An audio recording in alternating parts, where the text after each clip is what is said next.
गर्मियों की सौगात कच्चे आम या फिर कैरी भी इसको कह सकते हैं। तो आज कच्चे आम का ना तो हम शरबत बनाएंगे, ना ही चटनी, ना ही मुरब्बा और ना ही हम किसी किस्म का अचार। तो आज मैं कच्चे आम से ऐसी रेसिपी आपके साथ शेयर करूंगी जो कि बहुत ही मज़ेदार, बहुत ही शानदार बनकर तैयार होगी।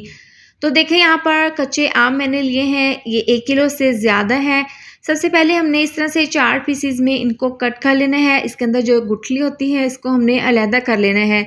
अब इसको हम बना लेंगे। तो देखिए सबसे पहले बिस्मिल्लाहिर्रहमानिर्रहीम कढ़ाई में हम डाल देंगे आधा कप ऑयल और इसको हम अच्छे से गर्म कर लेंगे। जब ऑयल गर्म हो जाएगा तो हम इसके अंदर डाल देंगे तकरीबन 4 चम्मच फ्रेश लहसुन अदरक का पेस्ट। ये डालकर हल्का सा हमने ऑयल में स्लो आंच पर इसको फ्राई कर लेना है।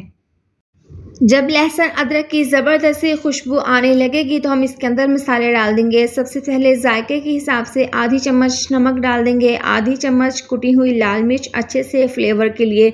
आप यहाँ पर पिसी हुई मिर्चों का भी इस्तेमाल कर सकते हैं। 1/4 चम्मच अच्छे से कलर के लिए हल्दी पाउडर शामिल कर देंगे। इसके साथ ही 1 चम्मच धनिया पाउडर। अब ये तमाम पिसे हुए मसाले डालने के बाद 1/4 चम्मच डाल देंगे मेथी दाना, साथ ही डाल देंगे आधी चम्मच कलौंजी और 1 चम्मच इसके अंदर डाल देंगे सौंफ। अचार का हमने ये मसाला इसके अंदर डाल दिया है, इससे बहुत ही अच्छा सा फ्लेवर और बहुत ही अच्छी सी खुशबू आएगी।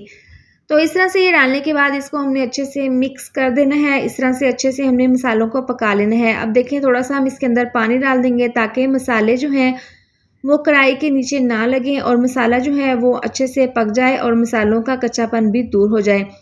तो यहाँ पर हमने पानी डालने के बाद इसको हमने मीडियम आंच पर पका लिया है। पानी इसका ड्राई हो गया है, मसाला भी ज़बरदस्त सा तैयार है।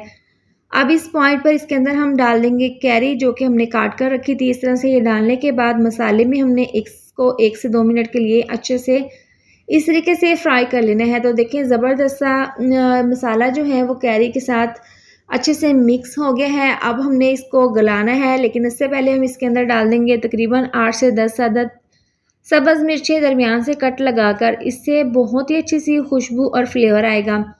अब ये डालने के बाद दोबारा से इसको हम मिक्स कर लेंगे। अब इसके अंदर हम डाल देंगे पानी, तकरीबन 1 गिलास पानी डालकर इसको मिक्स करेंगे और स्लो आंच पर हम इसको तकरीबन 8 से 10 मिनट के लिए कवर करके पकने के लिए रख देंगे। तो देखिए यहाँ पर इसको पकते हुए 10 मिनट हो गए हैं। दरमियान में 1 से 2 बार हमने इसको अच्छे से मिक्स कर दिया था, इसके अंदर चम्मच को चला दिया था।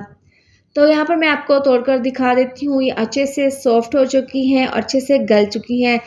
आप यकीन करें 10 मिनट में ये कच्चे आम का जो सालन है वो बनकर तैयार हो जाता है और जो हमने इसमें अचार का मसाला डाला है वो तो बहुत ही ज़बरदस्त उससे टेस्ट बनता है इसका। तो आपने इस तरह से अपने घर पर कच्चे आम का ये जो सालन है इसकी रेसिपी आपने ज़रूर ट्राई करनी है। आप यकीन करें किसी भी सब्ज़ी के साथ, दाल के साथ आप इसको खा सकते हैं। अगर आप सब्ज़ी भी ना हो तो आप वैसे भी रोटी के साथ खा सकते हैं। ये बहुत ही टेस्टी लगती हैं, बहुत ही मज़ेदार बनती है। इस तरह से अब इसको हम प्लेट में सर्व कर लेंगे। इसके साथ ही अगर आपको वीडियो अच्छी लगे तो लाइक और शेयर कर दें। अगर आप मेरे चैनल पर न्यू हैं तो चैनल को सब्सक्राइब कर दें। मिलते हैं नेक्स्ट वीडियो में। अपना बहुत सारा ख्याल रखें। अल्लाह हाफ़िज़।